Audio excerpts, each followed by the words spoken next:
പത്തനംതിട്ട കലഞ്ഞൂരിലെ യുവതിയുടെ ആത്മഹത്യയിൽ പ്രതിഷേധവുമായി യുവജന സംഘടനകൾ. ഗായത്രി പഠിച്ചിരുന്ന അടൂരിലെ ദ്രോണ ഡിഫൻസ് ഹോം ഇൻസ്റ്റിറ്റ്യൂട്ടിലേക്ക് ഡിവൈഎഫ്ഐയുടെയും യൂത്ത് കോൺഗ്രസിന്റെയും മാർച്ചാണ്.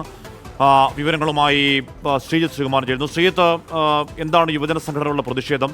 ഈ കുട്ടിയുടെ ആത്മഹത്യക്ക് ഉത്തരവാദിത്വം ആരോപിച്ചാണോ ഈ പ്രതിഷേധം?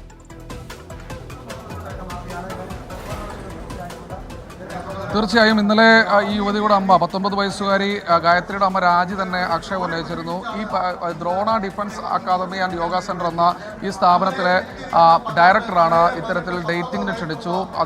ഇതിന് തയ്യാറാകാതെ വന്നതോടെ മാനസികമായി പീഡിപ്പിച്ചു എന്ന തരത്തിലുള്ള ആക്ഷേപമൊക്കെ ഉയർത്തിയത് പെൺകുട്ടിയുടെ അമ്മ തന്നെയാണ്.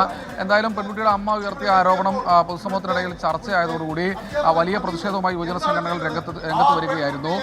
എന്തായാലും ഈ പെൺകുട്ടിയെ മാനസികമായി പീഡിപ്പിക്കുക മാത്രമല്ല ചെയ്തിട്ടുള്ളത്, കൃത്യമായ രീതിയിൽ ജോലിക്കടക്കം തടസ്സം നിൽക്കുന്ന തരത്തിലുള്ള ഭീഷണി ഉണ്ടായിരുന്നു എന്ന ആക്ഷേപവും ഉന്നയിക്കുന്നുണ്ട്. എന്തായാലും യൂത്ത് കോൺഗ്രസിന്റെ പ്രവർത്തകർ ഇപ്പോൾ അല്പസമയം മുൻപ് വന്ന ദ്രോണ ഡിഫൻസ് അക്കാദമിയുടെ ബോർഡുകൾ മുഴുവൻ അടിച്ച് തകർത്തിരിക്കുകയാണ്.